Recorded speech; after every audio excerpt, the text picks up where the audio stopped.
దేవుని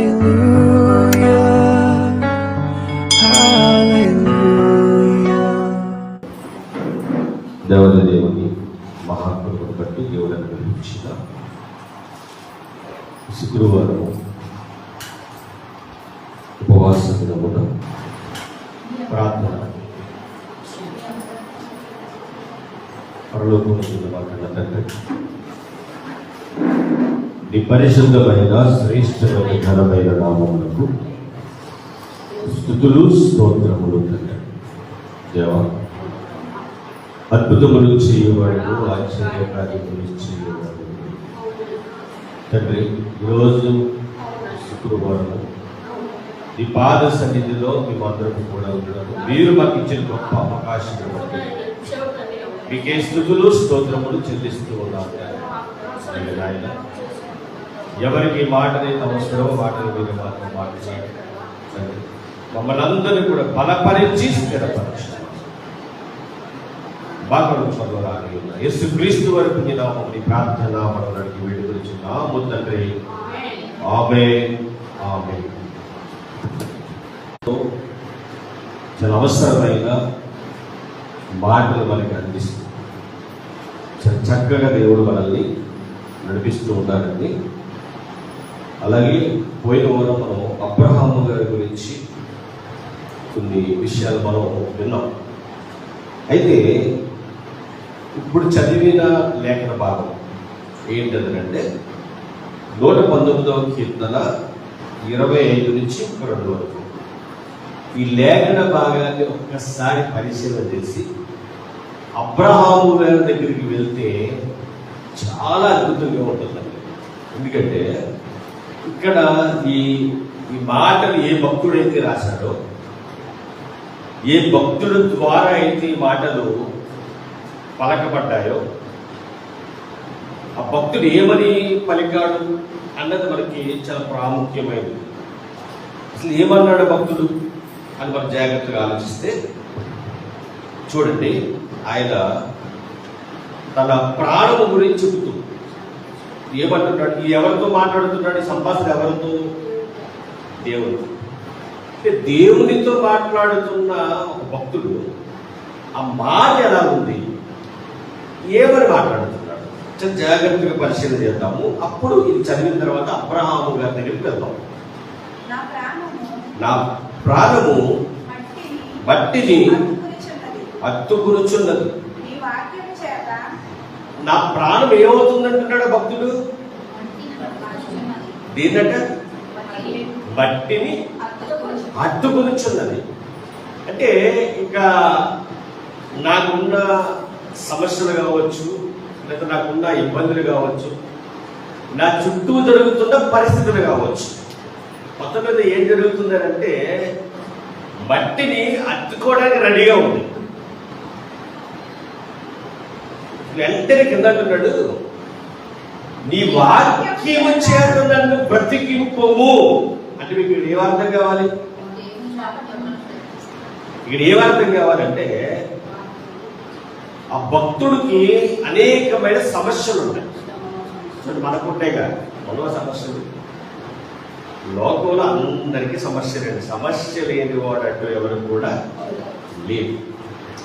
ఇప్పుడు ఆ సమస్య వచ్చినప్పుడు, ఆ సమస్యను పంచుకోవడానికి ఎవరు లేనప్పుడు, ఇప్పుడు మనకు సమస్య వచ్చిందంటే అది మన బంధువులతో చెబుతాము, లేకపోతే మన రక్త సంబంధికులతో చెప్తాము.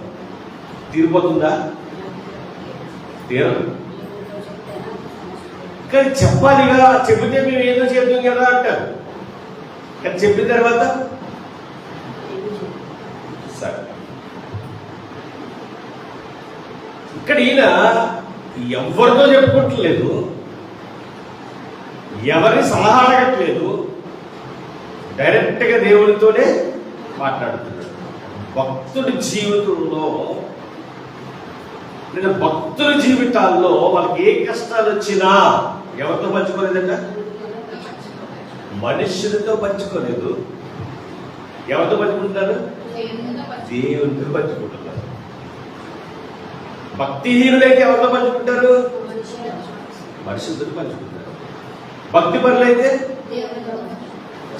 భక్తి పరుడికి భక్తిహీనుడికి అదే తేడా. మీరు వెంటనే కనిపించేసింది. మా దగ్గరికి వస్తూ ఉంటారు ఎవరు, అదే మా దగ్గర కంటే మీ దగ్గరికి కూడా వస్తూ ఉంటారు.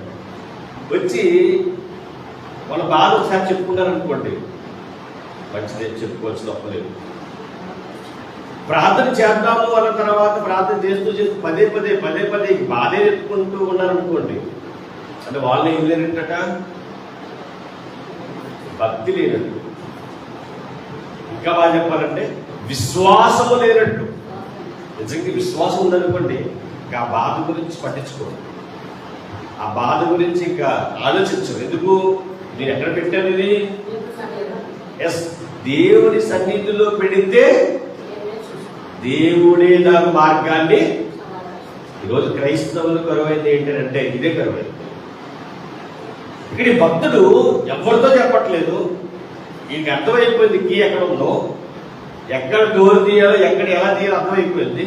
వెంటనే మోకరించాడు. అంటే దీనికి బాగా అర్థం అదే, దేవుడితో మాట్లాడడం అర్థం ఏంటి? మోకరించి ప్రార్థన చేయడమే. మీరు ఆ భావాలతో ఆలోచించాలి. ఇక్కడ ఈ భక్తుడు డైరెక్ట్ గా అన్న మాట ఏంటంటే, నా ప్రాణము మట్టిని అద్దుకొనుచున్నది, నువ్వు ఏం చేస్తావంటే దేవా, నీ వాక్యము చేత నన్ను బ్రతికింపు. నీ వాక్యమే. చూడండి 50 వచనం ఒక్కసారి. నీ వాక్యము నన్ను బ్రతికించి ఉన్నది, నా బాధలో అదే నాకు నెమ్మది కలిగించుచున్నది. అదే 119వ కీర్తన 50 వచనం. చాలా అద్భుతం అండి. వాక్యాన్ని ఇప్పుడు ఆయన ప్రాణం మట్టి నడుచుకుంటుందన్నాడు, తర్వాత ఏమన్నాడంటే నీ వాక్యము చేత నన్ను బ్రతికించుము అన్నాడు. అంటే బ్రతికించగలిగింది ఏంటి? దేవుని వాక్యం. దేవుడు అలా మాట్లాడుతూ కిందకు వస్తే ఏమంటున్నాడు చూడండి, నా చర్య అంతయు నేను చెప్పుకునగా నీవు నాకు ఉత్తరమించు. అంటే ఏం చెప్పుకున్నాడంట? చర్య అంటే అదే పనులు చెప్పుకున్నాడు, తనకి జరిగే లేదా వచ్చే బాధల గురించి కూడా చెప్పుకున్నాడు. ఇక ఎవరితో చెప్పుకున్నాడా ఏంటంటే ఏ మనిషితో చెప్పుకోలేదండి. అదే అంటున్నా, మీకు ఏ సమస్య వచ్చినా, ఏ బాధ వచ్చినా, ఏ ఇబ్బంది వచ్చినా మీరు మనుషుల దగ్గర ఏం చేయొద్దట, మొరపెట్టొద్దు. మనుష్యుల వల్ల కానీ రాస్తాడండి, రాజుల వల్ల కానీ మీకు ఏం లేదట చూపిస్తాడు. తీసేది ఇదే కీర్తనలో కదా, అటు తిరుగుదాం అని చెప్పి 146వ కీర్తన, కీర్తన గ్రంథము 146వ అధ్యాయము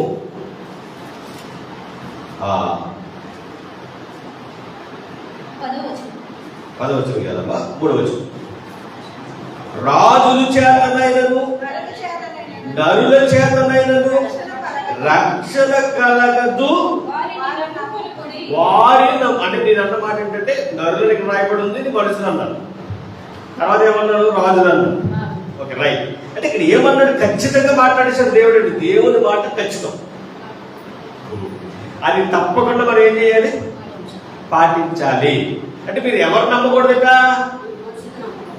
మొత్తం ఇంకా రాజులు కానీ మనుషులు కానీ నమ్ముకొనుకుడి, నమ్మొద్దు.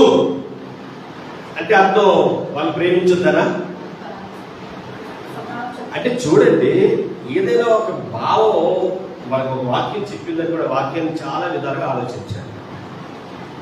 ఎందుకు ఈ మాట మనం మీకు చెప్తున్నానంటే, మరొక విషయం అండి, ఇక్కడ మన ఈ మహిమ గారి క్రీస్తు ప్రార్థనా మందిరంలో లేదా మన యొక్క సంఘంలో, దేవుడు ఏర్పాటు చేసిన సంఘంలో మన నియమం ఏంటంటే, బైబిల్ చెప్పిన ప్రకారంగా విగ్రహాలు కనిపించింది ఏం చేయకూడదంటే,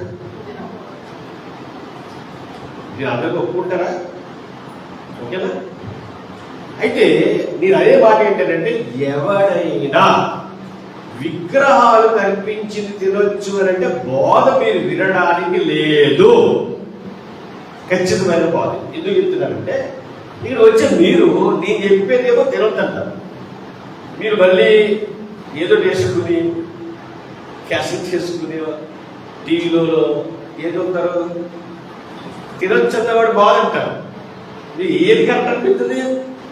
మీరు ఎలా బతుకుతారు ఇంతకీ అంటే మీరు ఏం చేస్తారంటే అటొక్కోలు ఇటొక్కోలు, ఇది ఎలా పోద్ది.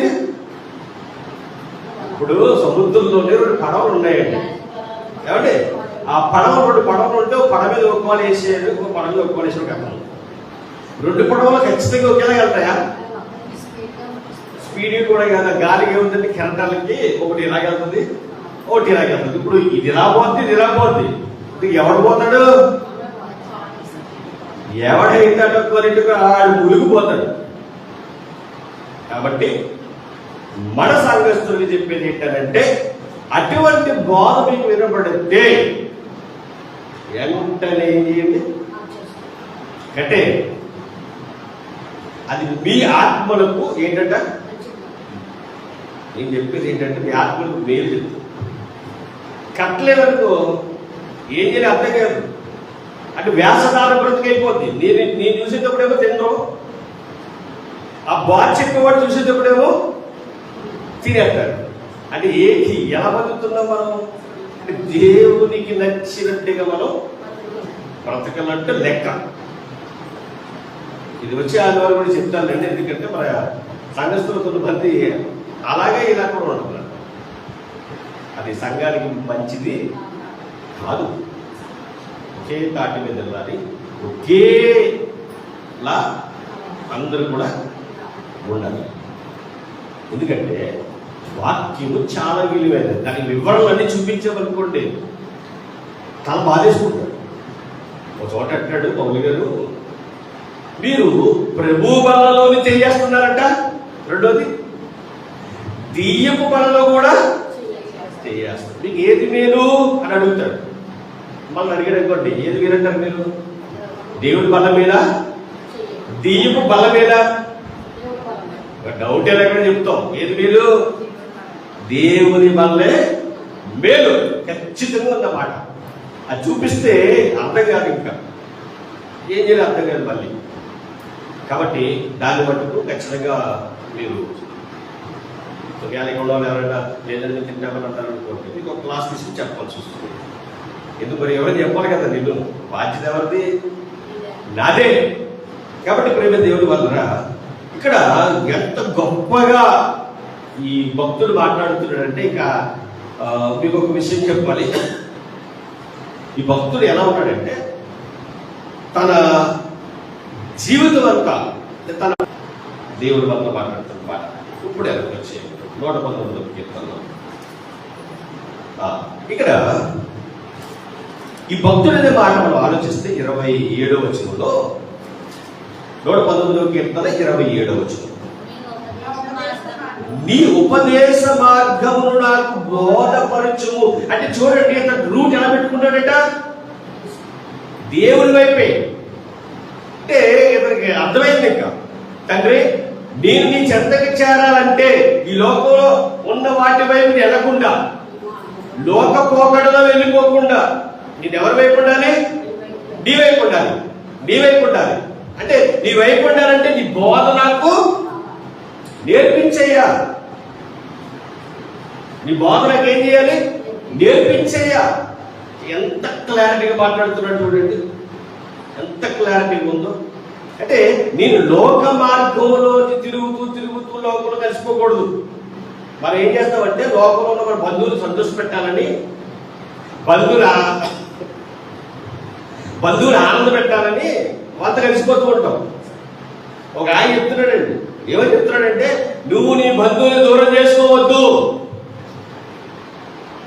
దూరం చేసుకోమని ఎవరు చెప్పడా? బైబిల్ చెప్పిందా? చెప్పాలి. కానీ వారు చేసే కార్యాలలో నువ్వు చెయ్యి వేయొద్దు. ఒక విషయం అండి, అంటే ఇక్కడ దానికి కరెక్ట్ అవుతుంది కాబట్టి ఇక్కడ చెప్తున్నాను నేను. బంధువులు దూరం చేసుకోవద్దు, బైబిల్ కూడా అదే చెప్తుంది. కానీ బంధువులు చేసే ప్రతి పనికి నువ్వు వెళ్ళిపోతావా? ఒక ఆయన విగ్రహాలు తినొచ్చు అని విగ్రహాల దగ్గర పెట్టేసి తినొచ్చు, ఎందుకంటే ఒక అంటుపండు పెడతారు. అంటుపండులు ఏముంటది? కొబ్బరికాయ ముక్కేస్తారు. కొబ్బరికాయ ముక్కలు ఏముంటుంది? లేకపోతే వేరే కొండకెళ్ళి తెస్తారు, లేదా వేరే చోటకెళ్ళి తెస్తారు. అందులో ఏముంటుంది? అందులో ఏమీ లేదు, అది దేవుడిచ్చిందే. కానీ ఇక్కడ విషయం ఏంటంటే అది ఒక చోట పెట్టి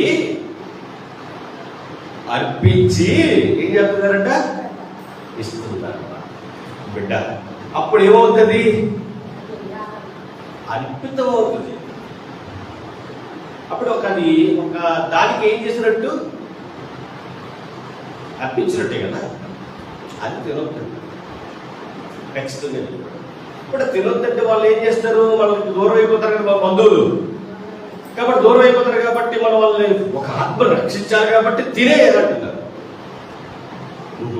అంటే వాళ్ళని రక్షించాలంటున్నావు, నువ్వు తినేది రక్షించబడిపోతారు. వాళ్ళు ఏం తెచ్చిచ్చారండి? తినేసారు, రక్షపడిపోతారా?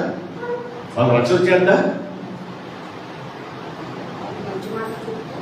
ఇక్కడ లాజిక్ ఏం విషయం అవుతున్నారంటే అందరినీ కనిపిస్తుందో. ఇప్పుడు అందరినీ కనిపిస్తుందో. ఇప్పుడు అన్యులు నా మాట వింటారు, నా వాక్యం వింటారు. క్రైస్తవులు నా వాక్యం వింటారు. అంటే అక్కడ చూసే జనం ఎక్కువవుతారు. అందుకు నాకు ఇష్టం వచ్చినట్టు మాట్లాడేసుకుంటే దేవుడు ఒప్పుకూడదండి. లెక్కే ఏమంటాడంటే నువ్వు మనుషులు సంతోష పెట్టాలని ఏం చేయకూడదంట? దేవుని పని చేయకూడదు. ఈయన అడుగుతున్నట్టుగా మనం అడగాలని ప్రతిరోజు, అంటే నీ మార్గంలో వెళ్ళేటట్టుగా నాకు బోధ నేర్పించయ్యా. ఈ రోజు చాలా మంది నేర్చుకున్న బోధ ఏమో చెప్పంటారా? వాళ్ళకు వాళ్ళు పేరు తెచ్చుకోవాలనే బోధ. అందరినీ ప్రేమించాలంటారు, వాళ్ళందరినీ ప్రేమించారు. ఏంటి రక్షణ లేని వారికి కూడా మీరు వాళ్ళు ఏం పెడితే తినేయండి, వాళ్ళు దూరం చేయకుండా అంటున్నారు. నిజానికి వాళ్ళు ఏం చేస్తున్నారు? దేవునికి దూరమే చేస్తున్నారు. మీరు ఇచ్చేది తినేయచ్చు, మేము ఇచ్చేది తినేయచ్చు, అన్ని ఒకటే కదా. ఇంకా కొన్ని ప్రశ్నలు ఎదురవుతూ ఉంటాయి అంట. కొంతమంది మాట్లాడేటప్పుడు అందరు దేవుళ్ళు ఒకటే, అందరూ ఒకటే అంటే అప్పుడు ఏం చెప్పాలి? ఒకటే అంటే దేవుడిని ఒప్పుకుంటాడా? లేదా బాధపడతారు కాబట్టి ఒకటి చెప్పాలా? ఈ మాట వినేవాళ్ళు ఆ మాట అన్నవాడితో ఈ మాట చెప్పాలి సార్. బంధువులు బాధపడకూడదు అంటే ఇప్పుడు నన్ను అడిగారు ఈ మాట, ఏం చెప్పాలి? ఒక్కడే చెప్పాలా లేకపోతే అందరూ దేవుళ్ళే చెప్పాలా? అడిగిన మాటకి ప్రశ్న మనకి జవాబు అయితే ఉండదు. కానీ నేను జీవము గల దేవుని నమ్ముకున్నాను, ఆయన బోధని వింటున్నాను, ఆయన బోధని నేర్చుకుంటున్నాను కాబట్టి లోకానికి ప్రత్యేకంగా ఉండమన్నాడు. లోక స్నేహము దేవునితో వైరు. కాబట్టి ఇప్పుడు దేవుని వలన ఇక్కడ బోధ నేర్పమన్న బోధ గొప్ప బోధ అండి. 27 నీ ఉపదేశమును నాకు బోధపరచుము, నీ ఆశ్చర్య కార్యములను నేను ధ్యానించదును. 28 వ్యసనముల వలన నా ప్రాణము నీరైపోయి నీ వాక్యము చేత నన్ను స్థిరపరచుము. ఇప్పుడు స్థిరపరచబడాలంటే కూడా ఏముండాలంట? వాక్యం ఉండాలట.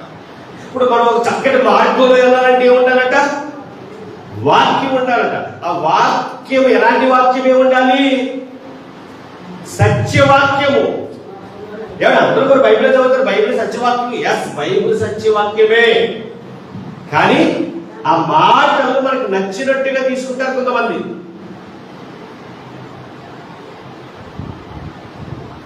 ఇప్పుడు ఉపవాసం ఉండొద్దు అంటారు, బైబిల్లో ఉందా? ఉండొద్దు, ఉండమనే ఉంది. మరి ఉండొద్దు అన్నారు, ఉండక్కర్లేదు అంటున్నారు. కానీ మరి బైబిల్ నుంచి వచ్చిందా వాళ్ళ నుంచి వచ్చిందా? ఉండొద్దన్నమాట, ఉండొద్దన్నమాట వాళ్ళు పెట్టుకున్నది. వాళ్ళకి ఆ దర్శనం నచ్చింది. వాళ్ళు శుక్రవారం ఉపవాసం ఉండలేరు, ఉండమని సంఘానికి చెప్పలేదు. మరి బైబిల్ ప్రకారం బైబిల్లో ఉందంటే బైబిల్ ఏం లేదు కదా. బైబిల్లో ఉన్నది మనం చాలా చోట్ల ఉంది. కొత్త నిబంధనలు, పాత నిబంధనలు చాలా ఉపవాసాలు ఉన్నాయి. కొత్త నిబంధనలు ఏమున్నాయంటే పౌలు గారు ఏం చేశారంట? ఒకసారి చూపించేస్తాను. కొరింథీ పత్రిక, 2 కొరింథీ పత్రిక, 2 కొరింథీ పత్రిక 11వ అధ్యాయము, 2 కొరింథీ పత్రిక 11వ అధ్యాయము 27 నుంచి చదవండి. ఎంత అద్భుతంగా ఉంటుందో దేవుడి మాట. ప్రయాసతో, కష్టముతో, తరచుగా జాగరములతో, ఆకలి దప్పికలతోను, తరచుగా ఉపవాసముతోను. ఏమండి రాసుకున్నారా? 2 కొరింథీ పత్రిక 11వ అధ్యాయము 27వ వచనం, పేజీ నెంబర్ 166. ఉపవాసాలు అక్కర్లుందన్న వాడికి లాగి పెట్టి కొట్టే మాట. కొరింథీ పత్రిక, 2 కొరింథీ పత్రిక 11వ అధ్యాయము 27. ప్రయాసతోను, కష్టములతోను, తరచుగా జాగరములతోను, ఆకలి దప్పికలతోను, తరచుగా ఉపవాసముతోను. ఇప్పుడు ఆకలి దప్పికలు వేరు, ఉపవాసం వేరు. ఆకలి దప్పికలు అంటే ఏంటి? ఆహారం దొరకని పరిస్థితి. దీన్ని ఎలా లాజిక్ గా మాట్లాడతారంటే, ఈరోజు ఉపవాసం అంటే ఏంటో తెలుసా మీకు? మైక్ ఇచ్చి మాట్లాడమని పోకండి ఎవరు ఆ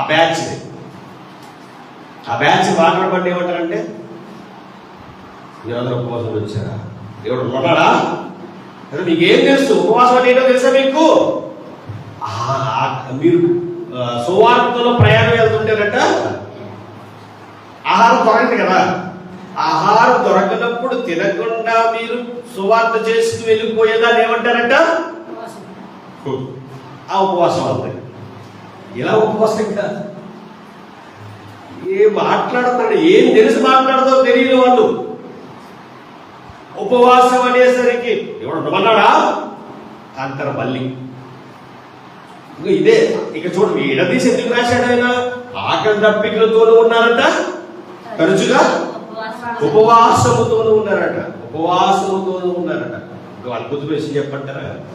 పౌలు గారిని సేవకు పంపించేటప్పుడు సంఘ పెద్దలు, పేతురు గారు, మిగతా ఉంటారు కదా, వాళ్ళందరూ కూడా చేతులుంచి ఉపవాసం ఉండి చేతులుంచి ప్రార్థన చేసి పంపించినట్టుగా రాయబడి ఉంది. ఇప్పుడు ఏమంటావు? ఉపవాసం ఉందా? ఉండొద్దా? ఉండాలి. ఉపవాస ప్రార్థనకు రావడానికి కాళ్ళు గడతడ, ఫంక్షన్కి అయితే ఇంకా జల్లొచ్చే కాళ్ళు కూడా లేచి నిలబడతాయి. లేడి కాళ్ళలా అవుతాయి. లేడి కాళ్ళకి చెంగు ఎగిరిపోయిపోతారు. అక్కడికి ఉపవాస ప్రార్థన కంటే మెట్టిల్ దిగడానికి కాళ్ళు ఎక్కువ వచ్చారు. మెట్టిల్ దిగడానికి ఏమొచ్చేస్తున్నాయి? బండి ఎక్కడానికి ఫంక్షన్కి వెళ్ళేటప్పుడు దేవుడు లెక్క అడుగుతాడు, లెక్కడికి తొక్క తీసేస్తాడు. మామూలుగా ఉండదు. ఈ రోజు నన్ను మీరు తిట్టుకున్నా ఏం పర్లేదు, కానీ నన్ను ఏమనుకున్నా నాకు ఏం పర్లేదు, కానీ నాకు ఇచ్చే పరిస్థితుల్లో దేవుడు నాకు ఇచ్చేస్తాడు. దేవుడికి భయం కలుగుతుంది కాదు. నాకు ఇచ్చేది మనుషులు కాదు, నాకు ఇచ్చేది రాజులు కాదు, నాకు ఇచ్చేది ఏదో పెద్ద అధికారులు కాదు. దేవుడు ఇద్దరు మార్చలేనండి. కొందరు వాక్యం చెప్తూ చాలా అద్భుతంగా ఉందండి. దేవుడి గురించి మాట్లాడితే ఏమంటాడంటే, మహాగణుడును, మహోన్నతుడను, పవిత్రుడను. నిజంగా మాట చదువుతుంటే ఇంకా ఎక్కడ కూడా అనిపించింది నాకు. ఆ మాట పదే చెప్పాలనిపించింది. ఎందుకంటే మన దేవుడు అంత గొప్పవాడు, ఆశ్చర్యకరుడు, ఆలోచనకర్త, నిత్యుడకు తండ్రి, సమాధానానికి అధిపతి. ఇంకా ఉపవాసాల గురించి మీకు ఈ మాట చెప్తే డౌట్ ఏముండదు. చేసేయండి. మీరు ఎన్ని రోజులు ఉండగల రోజులు ఉపవాసం చేసి ప్రార్థన చేయండి, కన్నీరు నుంచి ప్రార్థన చేయండి. దేవుడు గొప్ప కార్యాలు మీ కుటుంబాలలో చేసి తీరుతాడు. రైట్, ఇక్కడ 119కి వచ్చాయి. 119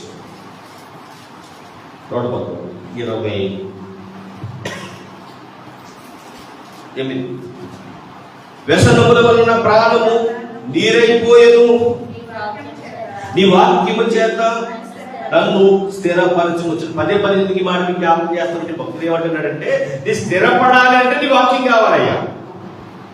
డబ్బుతో చాలా మంది అంటారు, నువ్వు స్థిరపడ్డావా లైఫ్లో? ఎలా స్థిరపడాలండి? స్థిరపడడం అంటేనమ్మా ఒక 20 లక్షలు క్యాష్ ఉండాలి, ఒక ఎకరం పొలం ఉండాలి, ఒక ఇల్లు ఉండాలి. ఉన్నాయా? నాకంటే ఇది ఎందుకంటారంటే నన్ను చాలా మంది అదే అడిగేవారు, నువ్వు ఇన్ని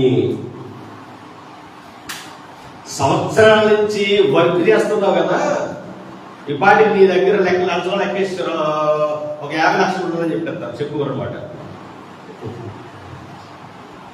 నాది అది కాదయ్యా, నేను అలా స్థిరపడడానికి నేను అనుకుంటలేదు. నాకు కావాల్సింది వాక్యంలో స్థిరపడాలి, నేను వాక్యంలో బలపడాలి. భక్తుడు అదే అంటున్నాడు, అయ్యా నాకు చాలా ఉన్నాయి, నాకు అది కాదు కావాల్సింది, నీ వాక్యములో నేను ఏమవ్వాలి? స్థిరపడాలి. తర్వాత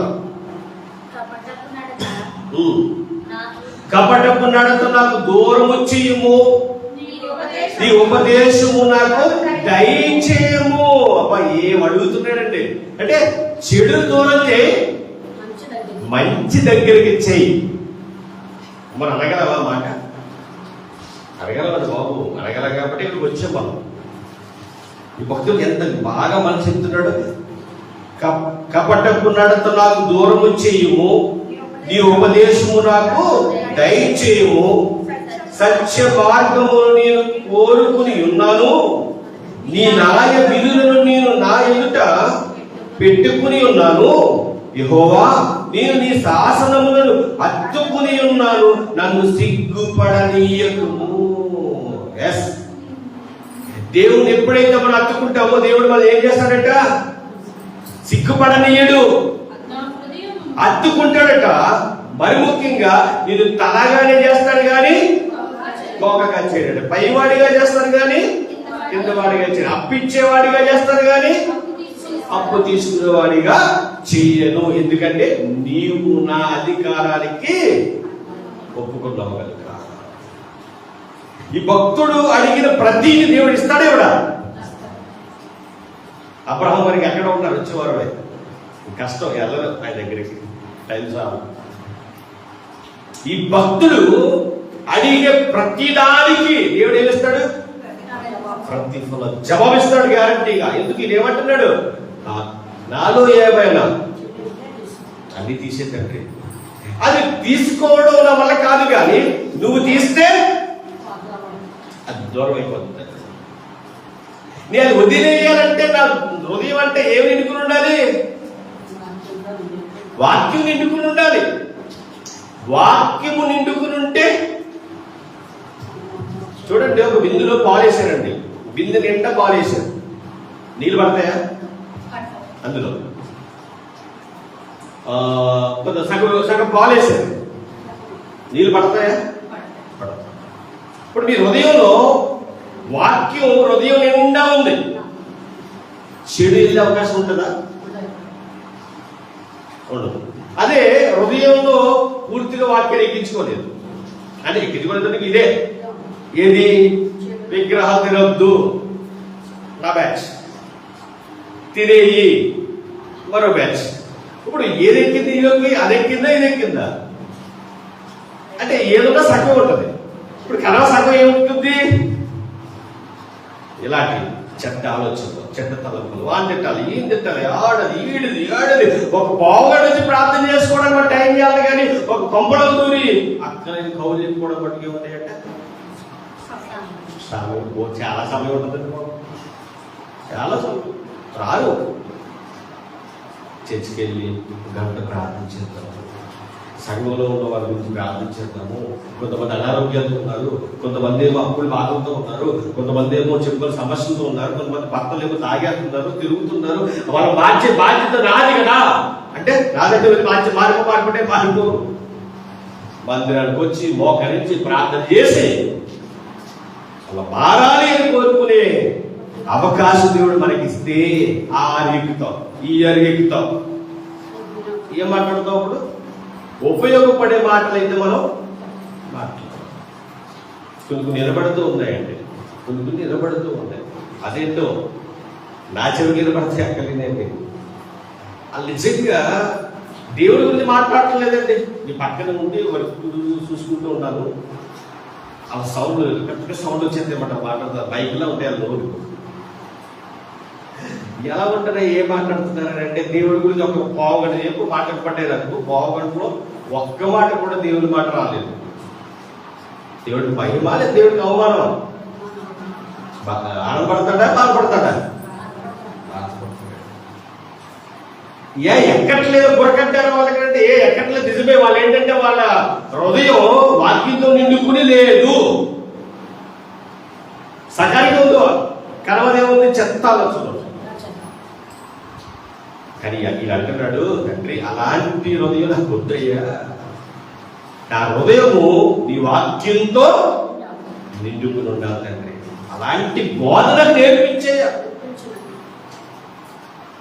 ప్రతిరోజు కూడా నీతో సహవాసం చేయాలి తండ్రి. మన జీవితం ఒక వెలుగు వెలగాలంటే,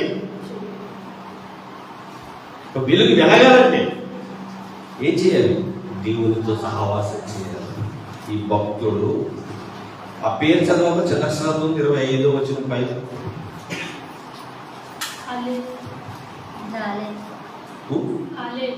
డాలేదా డా కదని. ఆ భక్తుడి పేరు ఏం పేరట? డాలే. నిజంగానండి, ఈయన మనకి ఈరోజు నేర్పించే గొప్ప మాట ఏంటంటే, పాఠం ఏంటంటే, తండ్రి ఇంకా నాలో ఏదో ఆలోచన తండ్రి, ఇంకా నిన్ను బాధ పెట్టే పనులు నేను ఏదో చేస్తున్నాను తండ్రి, నా హృదయాన్ని నీకు ఇవ్వలేకపోతుందేమో తండ్రి. అలా కాదు తండ్రి, నా జీవితం నీకు అంకితం చెయ్యాలనుకుంటున్నాను తండ్రి. కాబట్టి నేను అనుకుంటున్నాను కానీ అది చెయ్యాలంటే నువ్వే నాకు ధైర్యం ఇవ్వాలి, నీవే నాకు బలం ఇవ్వాలి, నీవే నాకు అన్ని ఇవ్వాలి. ఇదిగో నా ప్రాణము మట్టికి అత్తుకుని చూడది, నన్ను బ్రతికించేది నీ వాక్యమే తండ్రి, నీ వాక్యమే తండ్రి. ఇదిగో నా చర్య అంతయు నేను చెప్పుకునేగా నీవు నాకు ఉత్తరించిదివి. నీ కట్టడం నాకు బోధింపు అయ్యా, నీ కట్టడం నాకు బోధిస్తే నేను వింటే నేను సరైన దారిలో ఉంటానయ్యా. నీ వాక్యం లేకపోతే నీ సరైన దారిలో ఉండలేదు. సరైన దారి కావాలంటే నువ్వే నాకు నేర్పించాలి తండ్రి. నీ సన్నిధి నాకు దూరం చేయదు తండ్రి. దాన్ని ఏడుతారు కదండి, ఏమో తెలుసా తండ్రి, నీ సన్నిధి నాకు దూరము చేయదు. రక్షణ ఆనందము నాకు మరలా పుట్టించుము తండ్రి. ఎందుకు ఏడుస్తాడు? బాధ అంటే ఆయన తెలుసు, దేవుని ఆత్మ ఒకవేళ వదిలి వెళ్ళిపోతే ఈ జీవితం ఎందుకు.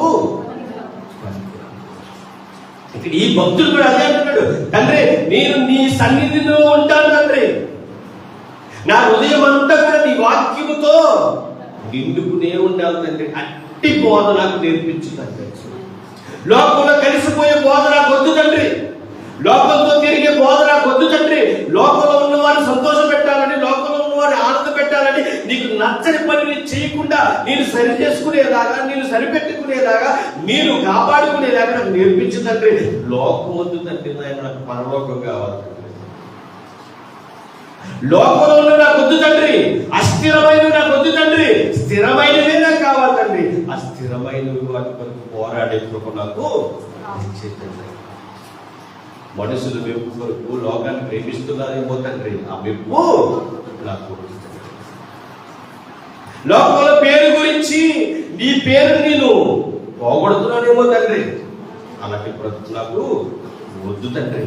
ఈ భక్తుడనే మాట ఏంటంటే, తండ్రి నీ కట్టడాలకు నేర్పించు, నీ వాక్యములో నన్ను స్థిరపరచుము. ఇంకా